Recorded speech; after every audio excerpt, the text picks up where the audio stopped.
I thought we had the intro music and stuff. Do we not? All right. Ghost. Week 1. How's the audio? Everybody hear me okay? Can you hear me okay, Ghost? I hear you. All right. We get people in the comments. Looks like we got 24 live currently. All right, we'll kick it off. So thanks to everybody who joined. Ghost, if you could send out a tweet with a link, that would be fantastic. Tag me. I will retweet that right away. But it's week 1. It is time. Yes, let's go. Stephen King, our favorite novelist, getting some time away from the books and talk some football. Let's do it. First things first. It's week 1. This is Christmas Day. Everybody's pumped. Guys, we want this to be as active as possible. So if you got some questions, obviously, same rules as last year. If you could try not to send a full lineup, that would be fantastic. More of just like a start sit, season long, or this guy in DFS, stuff like that. We'd love to help you out. We're not going to go game by game. I started the First and Stix podcast. It is on my Twitter at StixPicks, StixPicks. Literally goes through every single game, coaching schemes, anticipated coverage schemes, all that good stuff. But we will get into some of those details today as well. But Ghost, how you doing today, man? I'm doing well, bro. Great to be back, and especially here with you. It's another season and week 1, man. It's diving right into it with the week of the chalk punt running backs. So some legends never die, and apparently the running back position will forever be chalky. So it's good to see some things never change. Yeah, well, it is what it is. I'll be eating some of that chalk, but in terms of injuries, obviously the biggest one that we'd all be concerned about is Mark Andrews is out. So Isaiah Likely, $3K on DraftKings. You got the FanDuel price there, Ghost. Dude, I know. I don't know what he's doing back there. Wait, what? Dark.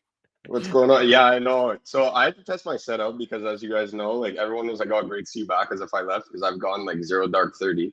Diving into analytics as we were getting the new site up and everything like that. So I hadn't tested my setup in quite some time, pretty much since NBA ended and we stopped those shows. It must have been back in April when the regular season ended. And half my stuff doesn't work anymore. So I had to go and get new stuff and some temp stuff, and I'm using all my backups, and it is far from the great quality. So I will be back out of witness protection, apparently. That's a good one. I'll be back in week 2, but super dark this week. It is what it is. All right. Other than that, I don't think there's a ton of injuries we need to talk about. Zach Moss is going to be out. So as Ghost mentioned, Deion Jackson-Chalk is probably coming up the rear. Chase Young out for Washington. Javonte Williams likely on a pitch count. I think we kind of figured that was coming. Other than that, I don't think there's a whole lot of fantasy relevant news. Devon Achane was a scratch, so we'll talk about Raheem Mostert and that situation coming up. But Ghost quarterbacks up top. Let's start. We'll use DraftKings pricing, so we'll go 7K and above. If you had to play one of them, Burrow, Fields, Hurts, Jackson, who's your guy? Can we include Justin Herbert in that or no? No, we will go 6K, no? 7K and below after this. All right, I'm going Joe Burrow. Looking for stackability in terms of a game environment. And for those that are new, we absolutely love teams that are going to be able to keep up the pace. And Deshaun Watson, full offseason for him and that Cleveland Browns offense. And they should be able to tango with Cincy, defending their home. I don't know. I want to be fired up about this Browns offense, but I just think that they are going to hand the ball off to Nick Chubb. But if anyone's able to push the pace, it will be Nick Chubb. So I'm okay with Joe Burrow out of that group. Yeah, I love Joe Burrow. In terms of coaching changes or anything, the Bengals pretty much same exact situation as last year for the Browns. They did bring in Jim Schwartz, the defensive coordinator, going to play a lot of man coverage and blitz a lot. That should be advantage Jamar Chase. He's going to be very popular, but Joe Burrow's just a killer. I think in terms of team totals as well, the Philly team total is sitting at 24 points. It looks like the weather could be shitty in that game. Joe Burrow and the Cincinnati Bengals team total at 24 points. The Bears, I'm sure, is got to be low. Where are we at for that one? 21.5. And then Baltimore, 26.5. So a very large implied team total for Lamar Jackson and the Ravens. I do want to talk about that situation a little bit. They do have a new offensive coordinator there with Todd Monken. Should pass the ball a lot more than what we're used to. 28.7 pass attempts per game last year. That is just extremely run heavy. I wouldn't expect them to throw it 35 times a game this year. It's not like it's going to be a just major overhaul of the offense, but it will be more spread. Should be a very fun year to roster Lamar Jackson, especially in your season-long leagues, if you can get him at a little bit of a discount. But no, Mark Andrews kind of turns me off there, and he's $900 more. So Joe Burrow would be my guy up top at 7K. Let's go 7K and below. Justin Herbert, Tua, Trevor Lawrence, Kirk Cousins, Geno Smith, and Deshaun Watson. I'll kick us off here. I mean, Justin Herbert is in a fantastic spot. It's the highest total on the game. Let's see where that total is at currently. I will pull that up on my odd screen here. It's gone up throughout the week too. Yeah, opened at 48.5, sitting at 51.5, and I believe FanDuel has 50.5. So if you're looking at betting over, it looks like the market would say over 50.5 is a decent bet, but it is minus 115 on that side. And when it opened at 48.5, I don't think you really want to chase a bad number there. But only concern I have for Burrow, and it's not like it's really a concern like that would hinder me from rostering him, is just the fact that Vic Fangio is now the defensive coordinator. That is one of the best in the NFL in terms of like our tenure of watching football. I feel like he's one of the more respected defensive minds in football. No Jalen Ramsey, though. So either way, like you'd have the best coach in the world. And if you don't have the personnel to line up with a very healthy, revamped Chargers offense, I just think this is a fantastic spot for Justin Herbert. To be clear and concise, he is my cash game quarterback. He is one of my 3 entry max quarterbacks as well. But he's going to be popular. I'm looking at like 10 to 12% ownership on a full 13-game slate.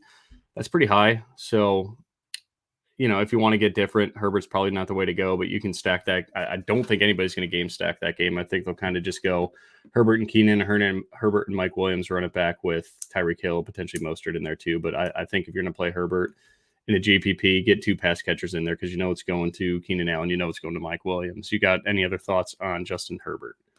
That's my guy this week.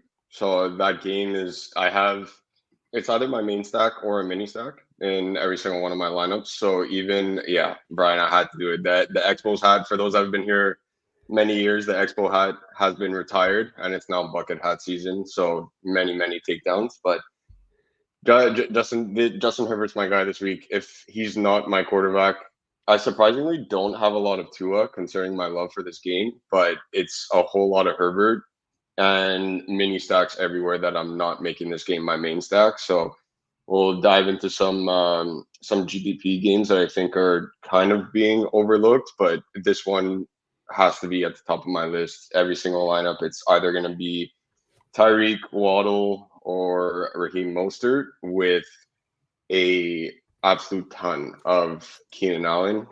For those that have been here many years, you know that's full of Stix and I's guy, and there's absolutely no reason not to go back to the well here again this season. Yeah, I am with it. Wow, great question right here. David, this is funny. All right, this is a big win for the household. My wife got in a fantasy league this year at work. Someone asked if anybody was interested. I was like, you got to do it. Maybe, you know, she'll sit on the couch all day Sunday and actually have some skin in the game other than worry about how my lineups are doing. But she has this exact situation. So it sounds like Waller's good to go. You could go to like Roto World here. I think they have the most latest update. Great spot for injury news and stuff like that. It sounds like it's not serious, but having said that, the tight end spot, especially now that Todd Monken's there in Baltimore with more anticipated pass attempts, I'm just not going to mess with Waller. I'm going to go with Isaiah as a likely. So that is what my wife is doing. I'm, I guess, her co-manager or the governor of that team. And she's just the face of the organization for everybody at work over there. So I'm going with likely in that. Do you have any other thoughts on Waller versus likely in season long? I mean, it doesn't just pertain to this exact scenario. For me, it's just more so about Darren Waller in general. I get the hype chain in terms of where he was going in fantasy drafts in this last week, and especially best ball drafts for those that were drafting as early as June and July. It's just his ADP has risen at an astronomical rate, and rightfully so. And it's far from an ideal matchup for Daniel Jones having Michael Parsons chase after him on Sunday Night Football there. So I get it. He's going to be essentially a wide receiver 1 playing the tight end position, and he should have a great year. But for this week, I'm going many different tight ends over Darren Waller. All right. Sounds like we are going to go with likely. All right. Need 2 1-point PPR. Oh, man. That's a deep league. I'm Gabe going Gabe Davis, Davis and I think. Gallup. I'm going Yeah, Gabe Davis and Gallup here. I think it's a very tough matchup for Gabe Davis, though, because Sauce doesn't travel. So he'll stay on the side. And if I'm McDermott, I would assume you want to move Diggs away from Sauce. I don't know. Gabe could blow the doors off anybody. Just get exposure to the better offense.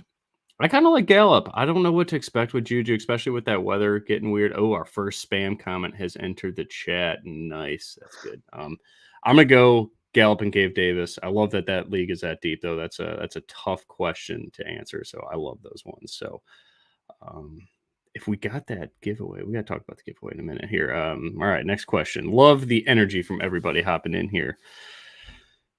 I like both Mostert and Brian Robinson. To be clear, in my main lineup, I think they're both my running backs. So it is rather chalky, but the way I built, I kind of wanted multiple expensive receivers. Deontay Johnson for sure for me in DK Cash, but that is a $1,300 price difference. So I don't know how that is built in your lineup, but definitely Deontay Johnson. What say you, Ghost? If you had to choose one, let's start there. Mostert or Brian Robinson? I'm taking Brian Robinson, as crazy as it sounds. Mostert's in a killer spot, but I'm taking Brian Robinson. I was shocked to see him not as one of the top rostered running backs this week. And Brian Robinson is the running back that I have the most exposure to, both him and Antonio Gibson. Deontay or Zay Flowers, I'm not playing either one of them in cash, nor would I really. I don't want to say I wouldn't consider it, but it's pretty much as close to that as it gets because you have so much value at the running back position that I think my wide receivers right now are Tyreek, Jamar Chase, and Justin Jefferson. I got all three of them in there. I do think this is a really good spot. I think Pittsburgh wins outright, and I do think this is a really good spot for Deontay Johnson. So in terms of if you equate all the player props to fantasy points, Deontay Johnson is a top 8 value for me. So my projections currently for Deontay Johnson, 5.3 receptions, 56.5 yards. He has such a safe floor week to week, though. That's what I love about Deontay Johnson. Too. It's a great matchup, and he has arguably one of the safest floors in all of fantasy football. This guy just every week it seems like he gets no less than 4 to 5 receptions, and he goes for 50 yards every game. So when you're talking strictly from a DK Cash perspective, where it is a full point PPR system, it's pretty much every single week where a ceiling game for Deontay isn't anything crazy, but the floor is so high that he's the perfect cash game player, and I think he has a great year. I'm really high on that Steelers offense this year. Yeah, just get a touchdown sometime this year, Deontay. That would be fun. All right, Trevor Lawrence going to be rather popular. I think he's a better cash play than he is a GPP play. I just personally don't know how Indy pushes the pace in this game or how Indy scores in general, so I'm out there. Kirk Cousins going to be a GPP flyer if you want to stack that game. I think both of those defenses are beatable, and I do think Baker actually puts up a little bit of a fight here. So you know who to pair Kirk Cousins with. You got Osborne, you got Justin Jefferson. I probably would wait and see on Jordan Addison. Then obviously you got Hawkinson, who's just an absolute red zone beast. Deshaun Watson at $6K, great price, probably better for GPPs, as Ghost mentioned. I would just rather go down $100 more to Mr. Russell Wilson. I'm seeing a 3% ownership tag on Russ. I love him. He's going to be my GPP quarterback if it's not Joe Burrow. I don't know. I talked a lot about Russ on XM last night. I wrote a lot about Russ, just everything about the situation. The Las Vegas Raiders secondary is trash. They literally only have one pass rusher right now with no Chandler Jones reporting to the team. It is just Max Crosby. Russell struggles when he's pressured. I think this will be a very hard time for the Raiders to generate pressure, especially when you bring in Mike McGlinchey for that Denver line. You bring in Sean Payton. You bring in Joe Lombardi. These are offensive minds that have turned quarterbacks into fantasy gold, have turned running backs into fantasy gold. It's just a good situation. I think this is the only time we'll see Russ under 6K on DraftKings. And if no one's going to play it, I think it's time to go. So it looks like the field's going to wait and see to see how Russ does. I think this is kind of what you have to do in week one is get different and kind of anticipate the situation. Hope you're right. Hope the field's wrong. I'm all in the Russ bus. Other than that, I really don't like anybody in the 5K range at all. Like I want to tell myself I like Jordan Love, but I just think that game is going to be slow. Baker Mayfield's a pivot away from Sam Howell. If Sam Howell is going to be like the punt play that's semi-popular, but other than that, like Derek Carr, I was somewhat interested in it. I mean, you could play Derek Carr and Chris Olave as a pivot off of Jamal Williams chalk, but other than that, do you like anybody in this price range? And are you in on Russ or are you out? So no offense taken if you're out. No offense taken if you're out. I was going to say there's no way we make it. No way we make it through a week one show after all these years together. There's no chance we make it without you talking about Mike Williams and Russell Wilson. And took a little longer than expected. 20 minutes in, it took a little longer than I expected, but here we are. I am in on Russ this week. And my thought process behind that was the running back situation that Sean Payton has right now is stickier than most anticipate. Like, they're not going to give Williams 20 plus carries right away. He had awful injuries that I'm surprised he didn't land on the pup list and would be out for multiple weeks, but here we are. And as much as I like Samaje Perine, I don't think he's going to come out and get 20 touches himself either. So Russ is going to have not limited people to throw to, but we're looking at Mims, we're looking at Dulcich versus Adam Troutman and that whole tight end situation. I'm kind of avoiding that. I know you're in on Dulcich. I'm avoiding it based on the other value that we have at the position, but like, I'm such a big Courtland Sutton guy, and I think this is a terrific matchup for him. And Russ is going to target him and Mims as much as possible. So for me, I like playing Russ this week. The matchup's good, and you know exactly who to stack him with. I'm going double stack with Courtland Sutton and Mims, and I'm not thinking twice, right? So I have a couple, especially in large fields, extremely low ownership there, which I'm in on. Yeah, I'm with it. Obviously, I'm pretty much ride or die Russ and Burrow and Herbie this week. I'm trying to get my projections for Mr. Sutton. Son of a bitch. Discord keeps opening up on me. Stop that.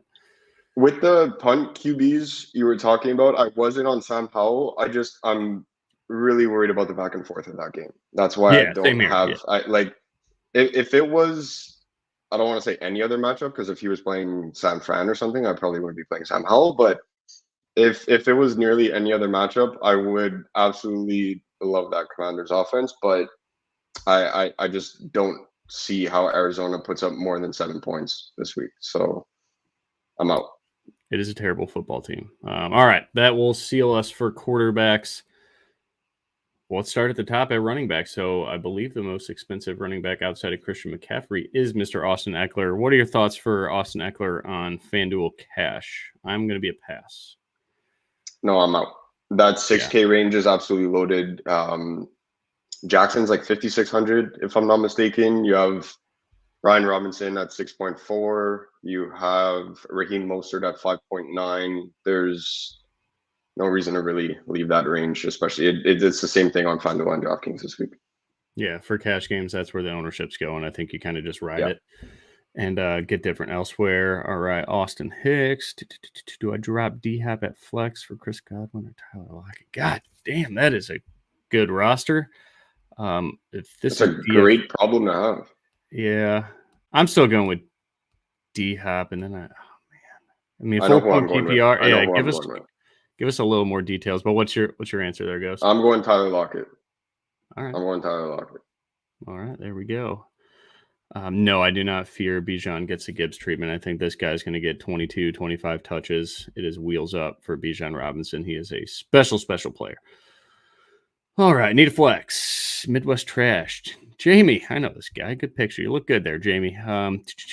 Wide receiver and a flex. So I'm assuming he needs 2. Cooks, OBJ, Pickens, Sanders. Give me Pickens and Sanders. What about you, Ghost? Yeah. Same answer. And Sanders. There we go. Yeah, same answer. I want to wait and see a week for Brandon Cooks. In the future, it might be Brandon Cooks over Pickens, but this week, yeah. Ridley or Olave in single entry GPP. I see Ridley having 5 to 8%, depending on where you're looking, more ownership. I think that'll certainly be true as well, because I think a lot of the field is just going to go more towards Jamal Williams. I like Olave a ton here.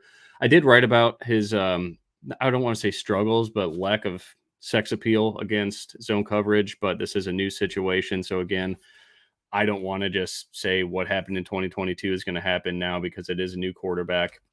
But we should see some cover four for Tennessee, and Olave was very successful against the cover four last year. They're both going to be relatively popular, but give me Olave there all day long. Surprised I don't have a Russ jersey. I don't personally like Russ. I think he's kind of strange. Obviously, we've seen him on social media and everything like that. He's not my type of guy, but when he's 5,900, it's a quarterback that runs, and he got me 2 tickets last year, my only 2 actually. So I'm just doing it. I like Russ. All right. Herbert, Lawrence, or Wilson.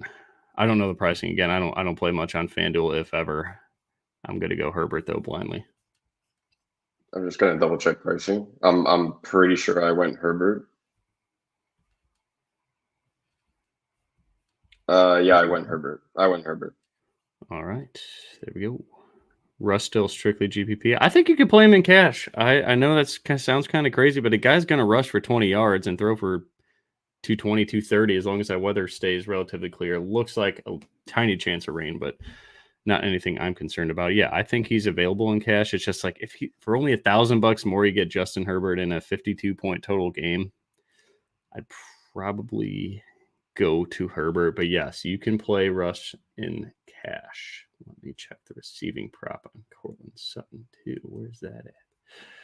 All right, You're not next playing question. Russ in cash. You're not playing Russ in cash. I think you could. You're not playing anybody but Justin Herbert. Well, yeah, that's true, but I think you could. All right. PPR, Dalton Schultz, Dulcich, Otten. That's got to be season-long league. Shit. I think Schultz is probably just a safer bet for the target share, especially with Bobby Slowick there. They design a lot of those drag routes, everything we saw George Kittle do. I'm not saying Schultz is George Kittle, but rookie quarterback playing from behind. They're a 10-point dog or a 9.5-point dog right now. I think Schultz is safe. If you needed upside, if you think you're a crazy, crazy dog in your matchup, I think Dulcich has a higher ceiling, and then Otten's just a lower floor version of Schultz for me. So I like Otten in DFS, but in season long, play your guy Dalton Schultz. Take the ADP. I think the market's right on a guy like Dalton Schultz. He's a better play there. All right. I love all the questions. J.K. Dobbins. All right. We'll get to that. All right. Let's get to some running backs, Ghost. All right. I have no interest in Christian McCaffrey. So 8K and above is Bijan, Nick Chubb, Austin Eckler, Christian McCaffrey. I mentioned Joe Lombardi. He did leave the Chargers and went over to Denver. Obviously, I think the only guy that I absolutely love in the 8K range, I thought he'd be extremely popular. He is 5% owned right now while everybody is 10 plus. Nick Chubb. Give me all of the absolute Nick Chubb that I could afford. We talked about how all the ownership going to those cheap running backs. If you want to get different, simply play Nick Chubb. You could play Bijan if you trust it. I certainly trust it, but I think that game will be a lot sloppier and the clock's going to be running a lot more. Nick Chubb should have third down passing work. I want Nick Chubb. I think he's the best running back in the NFL. I think it's the best or second best behind Atlanta for offensive line. But I want all the Nick Chubb I could have. So what's your choice on 8K and above? I'm not paying for Eckler. I'll be okay, hand up if I'm wrong, but I'm seeing 20% ownership on Austin. I don't trust the receptions this year. Exactly. I'm going to have to, you know what? If I miss out week 1 because of Austin Eckler, I'll sleep like a baby tonight. I'm Sure. perfectly fine with that.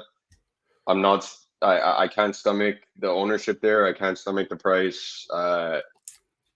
New system. They have a ton of weapons. Herbert's gonna have, you know how much both of us hate this term, but he's gonna have so much positive regression in terms of how many touchdowns. Everything that could possibly happen for Austin Eckler last year happened, and he had a great year. Happy for the guy, but I'm gonna have to wait and see this year because I don't know if he's gonna be getting a million targets a game like he was, and I really think Herbert starts airing it out, and he's got a ton of weapons to do it.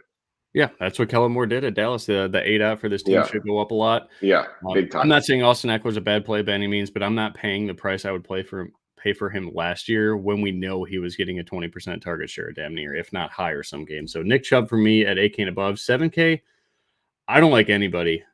I don't like anybody like Joe Mixon. Okay, he's probably not going to leave the field, but don't have a ton of interest in Josh Jacobs. That's a guy that's not going to leave the field as well.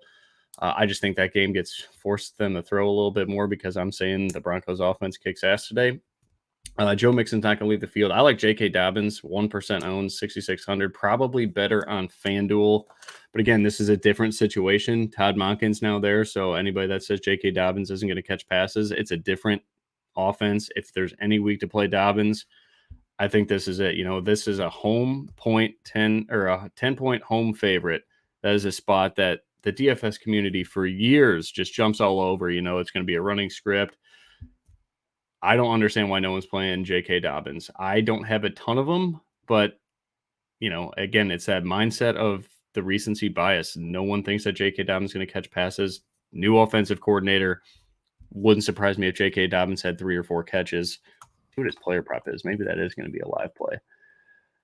1.5 and juice is like minus 130. I don't know if that's worth the squeeze when we're speculating he gets more passing work, but 1% ownership in DFS, I think that's worth a look at GPPs.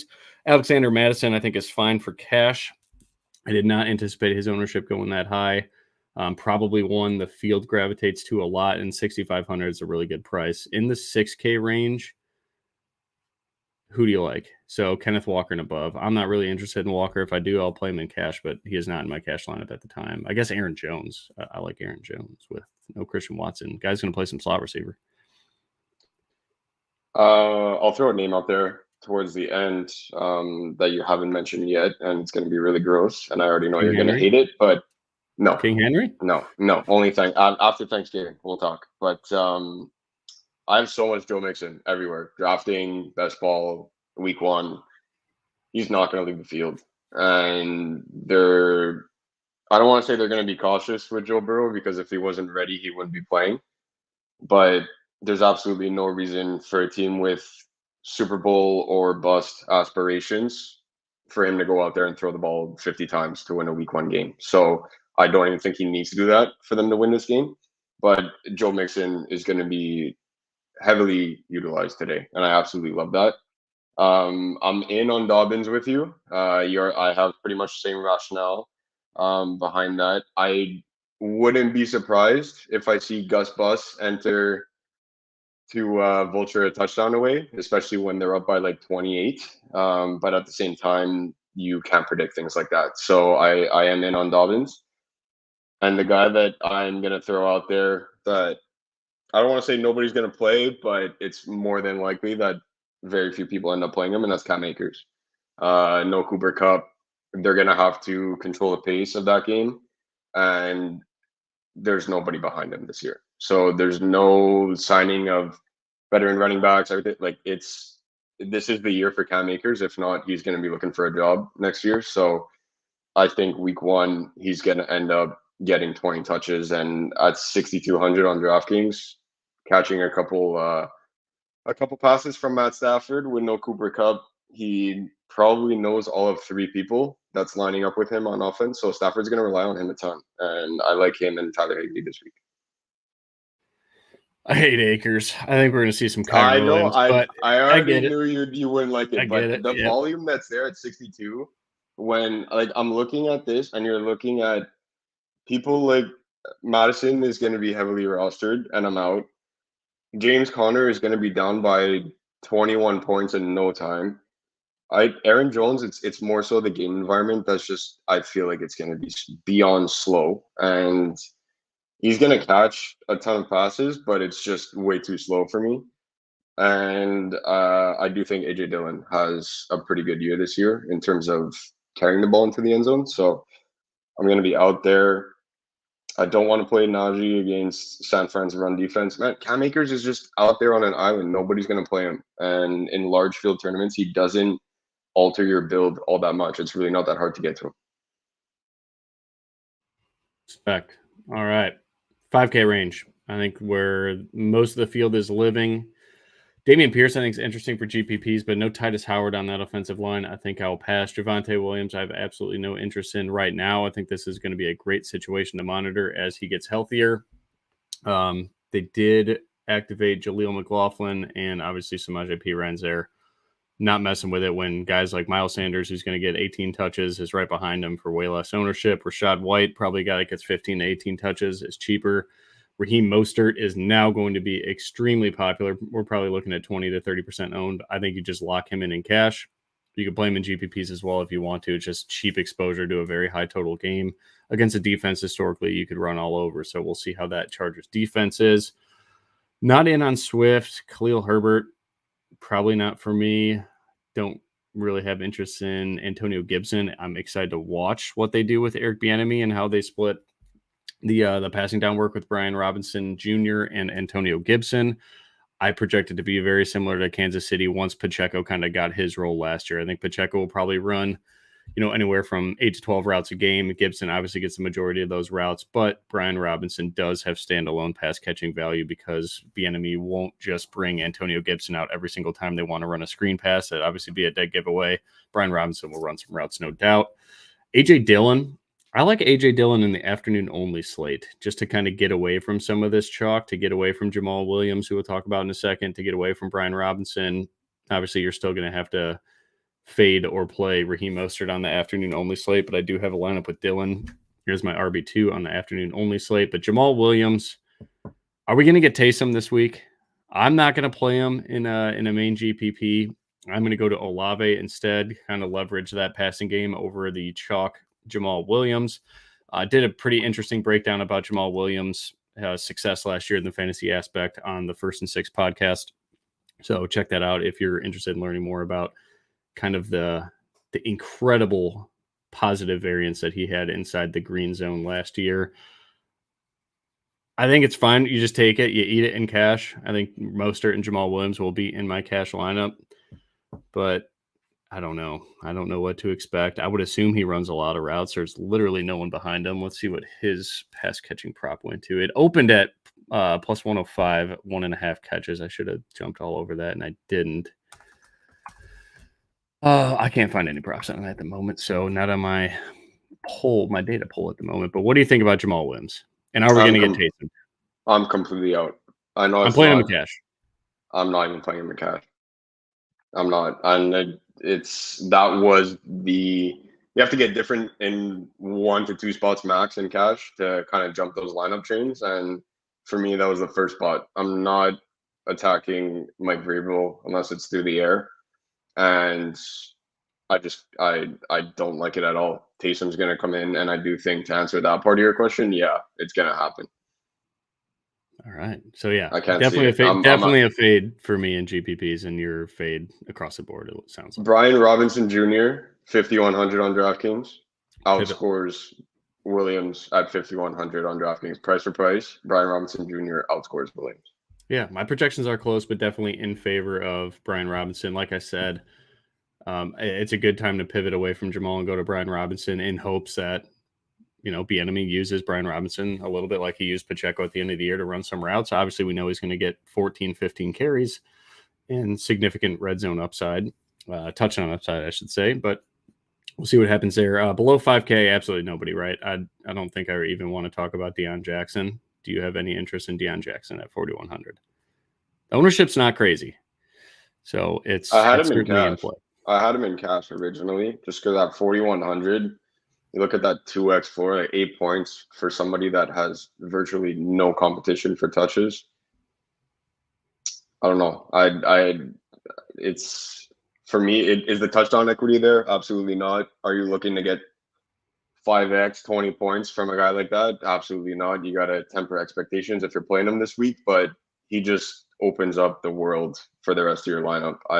I'm not completely opposed to people going that low on the pricing grid. I thought I would be completely against it, but I'm really not. I can't argue against it. Thank you. All right. I'm cool with that take. All right, let's get a couple questions. Deontay or Higbee this week? Deontay Johnson for me. Deontay Johnson. Stephen King, what we got? Season long. Deontay, Keenan, Olave, pick 2. Keenan and Olave, no doubt. Those are your studs. I like Deontay, but great to have that type of depth on your team. But Keenan and Olave, no doubt. Thoughts on Jake Ferguson this year? All right. Isaiah Likely. You're playing Isaiah Likely. All right. Wide receivers. Give me all the Tyreek. I'm just going to say that. Justin Jefferson's probably going to be the highest owned receiver on the slate. I do respect the Tampa Bay Bucks secondary, but it's Justin Jefferson. If you want to play him, fire him up. Jamar Chase, we talked about the anticipated man coverage Jim Schwartz is going to bring to town for Cleveland and a lot of blitz. That is historically where Joe Burrow looks to chase a ton. And, hot take. I don't even know if it's a hot take. Jamar Chase is the best player in football, Ghost. Yes. I actually took him at 1 in my draft. I had one draft at 1.01. I took him at 1, and everyone was freaking out. But go Tigers. Nothing against Justin Jefferson, but Jamar Chase just doesn't go down on the first tackle. The guy's run after contact is absolutely insane. It's just way better quarterback play too. You can't mention Joe Burrow and Kirk Cousins in the same sentence and think that you can contribute an argument for Justin Jefferson there. That's right, Joe Burrow, the swag. Did you see what he was wearing today? It's like a white suit. He's throwing for 5. He's throwing for 5. I love it. It's out of control. The week 1 fit. You have to respect it. All right. Devontae Adams, 7,900. I am interested in Devontae Adams. He's going to be like 5% owned. I don't think anybody plays him. It's starting to see like people are gravitating a little bit towards the Broncos offense value. I think Devontae Adams is a fantastic play on a game stack there. If you want to do that, run it back with him. I don't think you need to force it, though. A.J. Brown is cheaper than Devontae Adams. If the weather is not bad, that's pretty interesting to see that Devontae Adams is more expensive than him. But if there's anybody on this slate outside of Tyreek Hill, because Jamar Chase and Justin Jefferson, those offense do mix it up a little bit. Devontae Adams is guaranteed like a 35% target share in this offense. And, Jimmy Garoppolo, he was a competent quarterback for a couple of years, and he's very good against cover 3 and very good against the blitz. That's all, Vance Joseph having the time of his life, and Denver is going to run. So Devontae Adams should be open often. It's not like Pat Surtain is just going to shadow him all day long, and he tore up the Denver Broncos defense, I think, both times last year. So, yeah, I'm all for Devontae Adams in GPPs. Tyreek Hill, like I said, locking him damn near everywhere I can. What are your guys other than that 7K and above? So Metcalf, Waddle, Devonta, Keenan, and AJ Brown. I'm out on Devontae. As crazy as it sounds, I want to talk myself into it. I'm just such a Jimmy G hater, man. I don't know if there's a quarterback in the league that I dislike more than Jimmy G. So that's the only reason why. JJ, I'm playing him in cash just because of the ownership. I'm not playing him in tournaments. I have all the Jamar Chase and all the Tyreek Hill that I can possibly have this week. I'm in on Waddle on absolute game stacks. And I mean, I have 3v2s of that game. So Waddle, Tyreek, Mostert. I have all kinds of lineups like that. And Jen Wall is definitely a part of that. And Keenan Allen and DK Metcalf. I do have some Geno Smith double stacks with Lockett and Metcalf. I know we always sometimes suffer in the sense that it's 1 week it's DK, 1 week it's Lockett. Except this week I'm playing both. I think both of them have great games. Both of them have terrific matchups, and it's a lot of clarity when it comes to this offense now as to where the targets are going, and they've been together for a full season. I don't mind Geno double stacking with DK and Lockett there to kind of get different and get out of that 5K running back range by doing so. Love it. All right. 6K range. I think Metcalf goes absolutely nuts, but again, I don't see the Rams pushing the pace at all. DeAndre Hopkins is going to be like 3% owned. I don't think I really want to mess with that situation. I think I like the Saints defense a lot as a pivot off of, not really a pivot, you got to pay a premium to get them, but to get away from the Washington defensive chalk we'll talk about. You got any love for T. Higgins, or are you just straight Jamar Chase today? Or I have love for T. Higgins. I'm the T. Higgins guy. It doesn't matter who they're playing. I have love for T. Higgins always. All right. Chris Olave, I talked a lot about him. He'll be likely a core play for me. Don't love, again, the history against zone defense, but again, new situation. We'll see what happens there. Calvin Ridley, I think, is good for cash. Other than that, I have no interest in GPP Calvin Ridley. Talked about Indy and my concerns with their offense. Terry McLaurin, not a day for that with Arizona on the other side. Mike Evans could be a big spot there against Minnesota. I know Brian Flores is there now too, so Minnesota is a defense that should come to play every single week. So that'll be interesting to see. Just don't know if they have the personnel to keep up with Chris Godwin's and Mike Evans. I know they got Byron Murphy over there from Arizona, who is a very, very good cover corner and should move around all over the formation there, go outside and inside. So he's a stud, but it's still Mike Evans, it's still Godwin. And if Minnesota's scoring at will, Tampa Bay's got to throw it a ton. So good GPP option there. Michael Pittman, no thanks. DJ Moore, no thanks. Chris Godwin, we just talked about. All right, let's go 6K and below.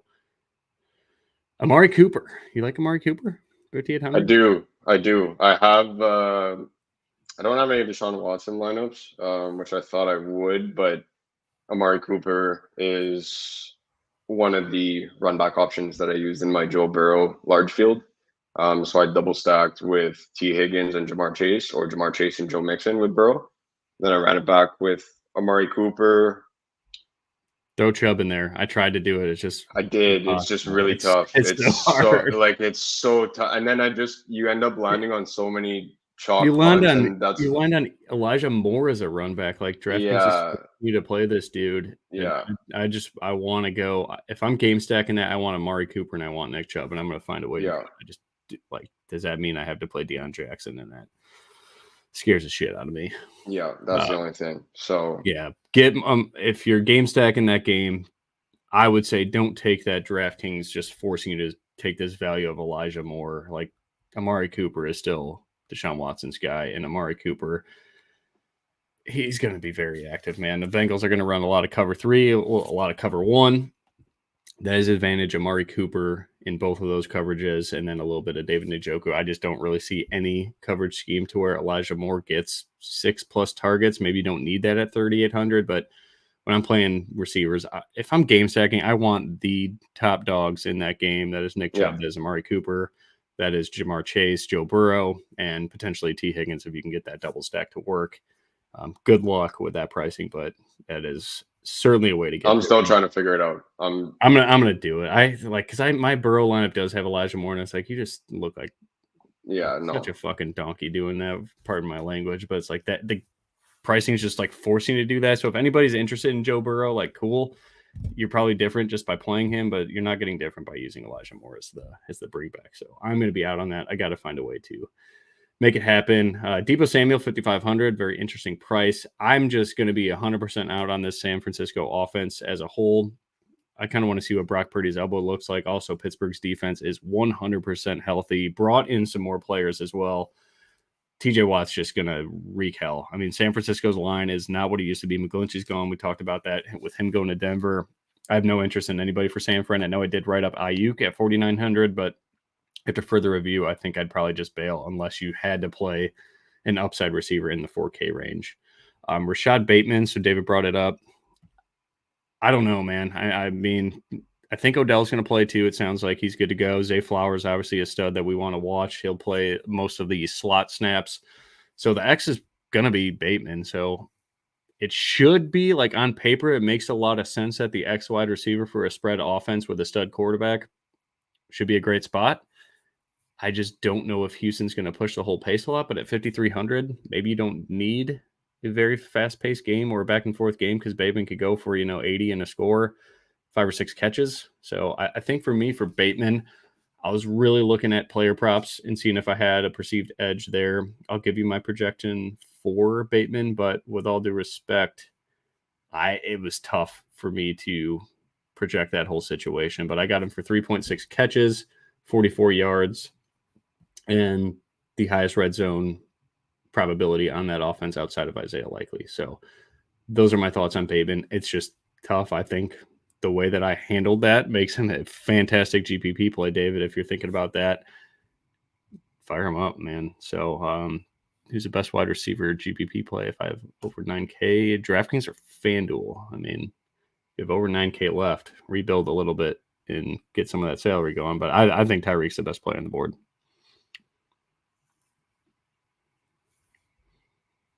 Ghost? I wasn't sure because you already know. Do I take Tyreek? Do I take Jamar Chase? 9K left over. I'm taking Jamar Chase. Okay. But you got to rework some things because I would not recommend leaving $900 on the table this week. There's a lot of value that you could probably upgrade. David, I found our play on DraftKings. I believe they are laying minus 115, which they run these 30-cent lines on player props. I fucking hate it, but it is week 1, so everybody's kind of guessing. Let's go Bateman over 33.5 yards, an in-show play. I got him at 44, I said, I think. Or 46. I'm with that. Let's do that. I'm not going to roster him, but I'm certainly going to make that player prop live on the air right now. Where are you at, Mr. Bateman? 33.5. Minus 115. Let's do it. I like Bateman this week. It's just tough to stomach when he's surrounded by guys like Deontay Johnson. I like Cortland Sutton this week. Ayuk there at 4,900 has a ton of upside. I don't know. He's kind of tough to roster based on where he is on the pricing grid, but I do like Bateman a lot this week. Yep, I'm gonna get my slightly worried about the touchdown equity though. Lamar's going to run. Dobbins is healthy. Isaiah likely. It's a tough situation in the red zone. That's the only thing that I worry about. All right. Best wide receiver in football, 5,200. Cortland Sutton. Fire him up. I think he's a fantastic cash play. Ownership's going through the roof now, so that breaks my heart. But it is good play. I mean, sometimes good plays are just good plays. He's 5,200. He's a wide receiver 1 today against arguably the worst secondary in football in a tight game that Vegas is projecting. Rather low total, so it is what it is. I don't think I'd have a lean. I mean, I guess I'd hope the game goes over if I have so much DFS exposure to Russ and company, but Cortland Sutton, fire him up everywhere if you need a little bit of value. Just get different somewhere in your lineup because playing him and, Tyreek Hill and Mike Williams, something like that, everybody's doing that. So find a way to get different. Anybody below 5K that you like a lot? I'm pretty much out on everybody.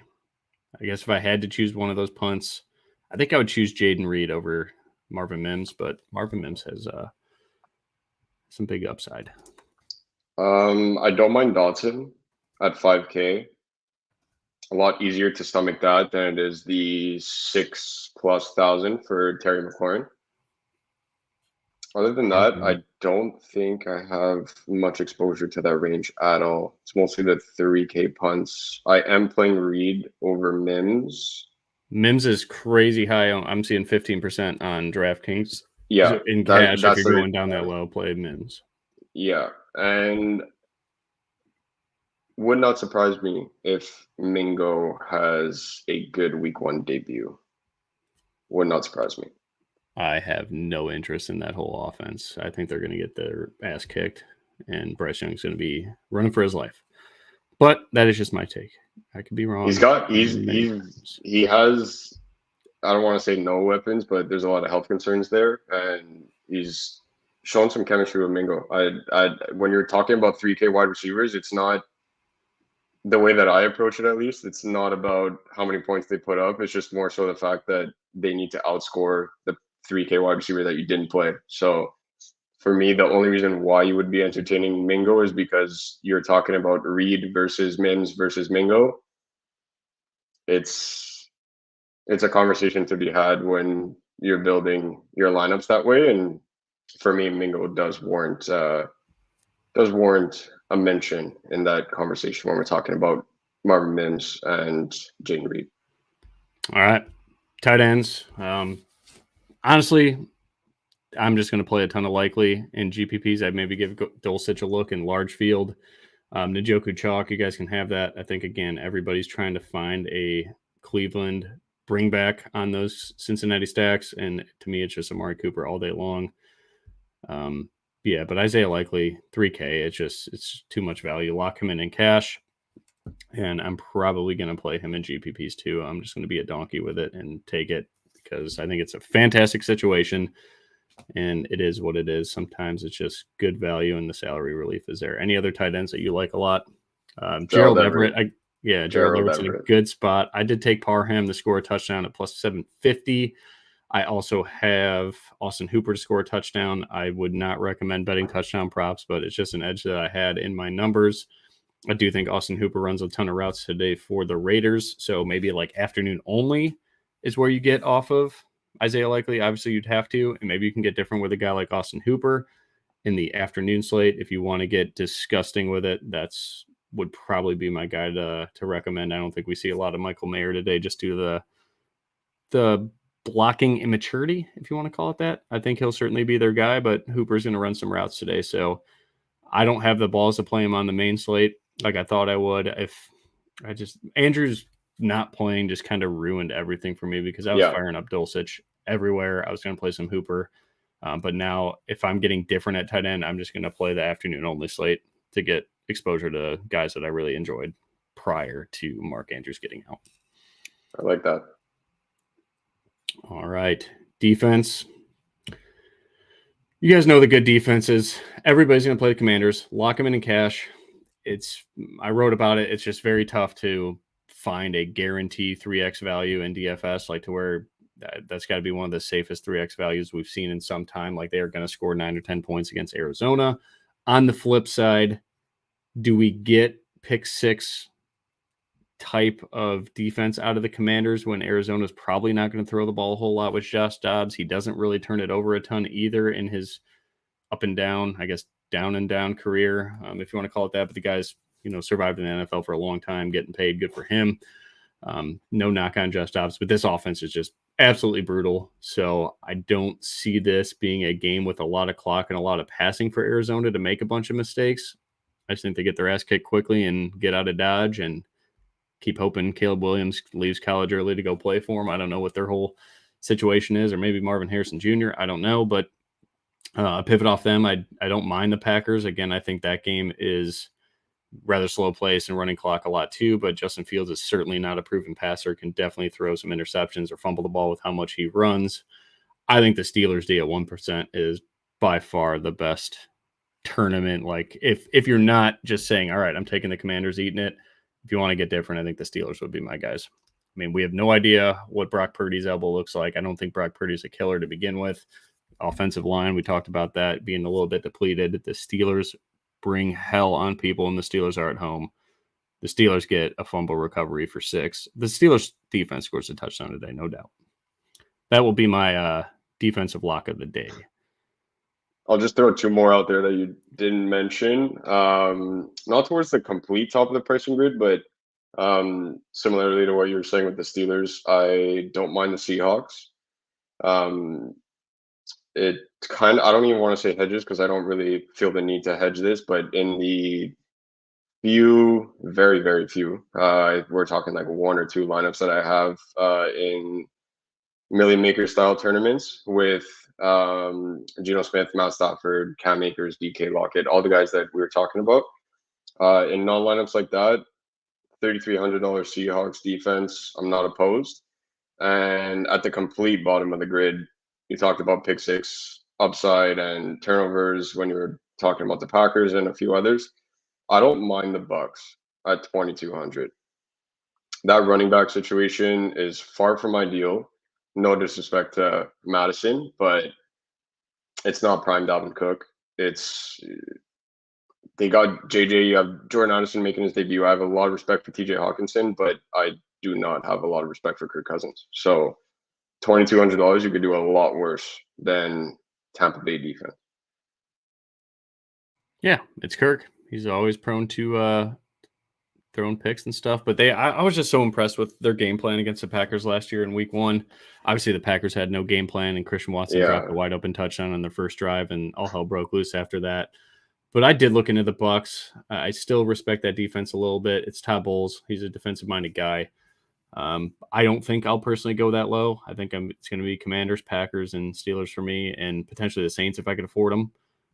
But that's it for me. There's just so much value on the slate. Pitt. You shouldn't, Pittsburgh, but there's so much value on the slate that you shouldn't have to go down there. But I'm just saying, if you absolutely love the rest of your lineup and you're like, oh man, I only have $2,400 for a defense or something like that, don't change any piece of your lineup to fit a defense in there. Sure. All right. Quick review. QB, cash QB for you is going to be Herbie. Yes, sir. GPP Burrow. Yes, sir. All right. For me, cash will be Herbie and GPP Russ, the bus. High-end running back overall. Who's your guy? Nick Chubb. Damn it. I'm going with Nick Chubb as You well. want to take him? I like no, fuck it. If we're on the same page, we're on the same page. Who cares? Can't censor us if we like Nick Chubb, we like Nick Chubb. All right, 6K and below. Who's your guy? Brian Robinson. I will go Raheem Mostert. I know it is not usual for me to play this much chalk, but I will go with Raheem Mostert. Faux show. All right, wide receivers. Top guy. So let's go 7K and above. Jamar Chase. I'll go Tyreek Hill. 6K or 7K and below. I guess mid-tier range. Who's your mid-tier guy? Let's go to 7K to 55. 7K to 55. Yeah. Oh man. I can only pick one guy there. One guy. Mike Williams. All right. Didn't see that coming. I'm going to go with Chris Olave, 55 and below. I did not expect that either. Well, we just stopped at 5,500, so now we have to go 55 below. I mean, stick with me here. No, I know it's week one, but this ain't preseason anymore, Ghost. I didn't expect the Chris Olave pick. That one threw me off. Oh yeah, no, I'm so many different guys in that range. If Jamal is that popular, I'm playing Olave instead. Give me Dotson. I'll leave you your guy. Yeah, give me Dotson. Fuck. What do you think about that game? Gross. Give me Dotson. Right. Give me Dotson. Obviously, I'll leave you your guy, but you have to take your guy now because I'm not. Around Cortland Sutton. There we go. Okay. I felt bad. I stole Herbie from you. Stole Chubb. I had to give you one layup. No hard feelings. All right. If you had to choose 4K and below, didn't read. Okay. Fuck. I don't know anybody. I don't like any of these guys. I'm not. I can't say Elijah Moore because No, don't. I'm not going to let you do that week one. Can't do that. Give me Zay Flowers. I want to see what the guy does in the slot there. I mean, if there's any corners to pick on, I think it's the inside of that coverage that Houston should run. So I'm going to go with Zay Flowers. I think that's my pivot off of Elijah Moore in that Burrow lineup. Fuck it. We'll do it. Yeah. We'll play Zay Bay. Tight ends. Likely and likely for me. I'm going likely in cash. Gerald Everett everywhere in tournaments. Oh, all right. Kellen Moore, we know we're going to see a lot of 2 tight end sets in the red zone. Defense, I'm going with the Steelers 1,000,000 times out of 1,000,000 in GPPs if I can get that price, and then Commanders in cash. Obviously, you just do that. Kind of didn't mention FanDuel that much, so I'll kind of revert to FanDuel pricing here a little bit. Commanders, cash, and if you want to play them everywhere, by all means, especially on DraftKings. FanDuel, I have a lot of Eagles defense. For sure. All right. Okay. All right. So we do have a ticket to give away. Whoever's in the chat, Theo, if you could share those details. We do have somebody that wants to give away a ticket to someone on the show for interacting. Ghost, unless you say otherwise, I think the biggest blender I was put in was right away when we started the show with Mark with this question, Gabe Davis, Juju, or Gallup. One, I love to see leagues get that deep. I think that's pretty fun where you need to make those type of decisions. So I think best question of the day goes to Mark. So Mark Toth, if you could DM me on Twitter or email me, I'll put my email in the chat here. Actually, we'll just put Jason's email. Email Jason at Win Daily Sports. Or just hit me up on Twitter, DM or whatever. If I don't follow you, just tweet me and tell me to follow you so you could do that. You win the ticket. Theo, if you have the information on that ticket, I know it's in the chat somewhere. Or DM in Discord. Yeah. Oh, so a 300, that's a hell of a win there. So, Mark, nice job, man. To everybody else, thank you for participating. We got a couple more questions here. We got Nick Kaz. Big City Nick out of Chicago. Swift or Flowers? Half-point PPR flex. This is honorable mention for the best question, too, because that's a pretty deep league if that's what it's got to be. I'm taking Zay. That's a great question. Really? I'm taking Zay. That one puts my mind in a blender as well. Let me see if I could find some props on Swift just to see what the market's at for him. All right, let's go to the model. Who do we got? We're going with who's ever rated higher, and I probably shit on the Eagles' backfield, so I doubt I got Swift for 8.76 in PPR. Needs half point. I got 791 in half point. Pretty gross. I'm probably low on the market for them. And then Ravens, Zay Flowers, half point, 6.31. Modeled say Swift by a nose. And I think if this game does have ugly weather, you probably want to go to Swift, in my opinion, just because they're probably going to lean on the running game a little bit more. And I'm excited to see what that offense does. I think, obviously Belichick's in a scheme away from Jalen Hurts. I think that opens things up for the run game a lot. So Swift needs to come out and make a point. So I'm going to go with, that explains it. Yeah, that makes sense. All right, let's go. Brian, our boy Brian. I love it. Waller or Johnson? Johnson doesn't exist. So who is Johnson? Oh, Jawan Johnson, probably. Jawan Johnson. Play your stud. Yeah, play Waller. It sounds like it's not a big deal. So it's week 1. Let's do it. But yeah, so Mark Toth, again, if you could reach out to us on Twitter or Discord, whatever, just tag one of us, make sure we hear it. We got a $333 ticket heading your way. Hope you guys like the show. Hope you like the more interactiveness and not just going game by game and talking about guys like Philip Dorsett and stuff like that, to where we have to talk about every single player on the slate. Also, check out all the new tools on Win Daily, a bunch of new stuff on the website. Check out the articles and stuff like that. My advice to you, always trust your gut. Don't read something from us and just be like, okay, I completely change everything I'm doing, especially when you got this far in the week. If you had your lineup set, I would say stick with them unless you got just like a one start sit type of situation, or you're teetering between a couple players. Go through the cheat sheet, go through the article. Everything should be pretty straightforward. I try not to write like multiple paragraphs. I do get a little bit on a written rant for some players in some situations when I want to go into more coverage details and stuff like that. But other than that, thanks to all you guys. We wouldn't be here without you. So good luck to everybody. Hope we get some screenshots of some big tickets today, player cash games as well. It's a good way to keep your bankroll going. We don't want to see some names in the chat today and never see them again because they went broke on week 1 playing a bunch of GPPs and forgetting about cash. And hopefully, Ghost, you hit some cash games on him so you can pay that electric bill. Buddy. Yeah, you already know what's happening. You're like that dude. Week 2, gonna have to need a new mic. Gonna have to, all because you suckered me into doing this show. So it's your fault. I'm an enabler. What can I say? I can't do the show without you, buddy. Oh, I appreciate that. I was not expecting that. I thought you were gonna chirp me, but. No, hell no. Love the bucket hat too. It's good vibes going here. But yeah, good luck to everybody this week. Good luck, guys. All right.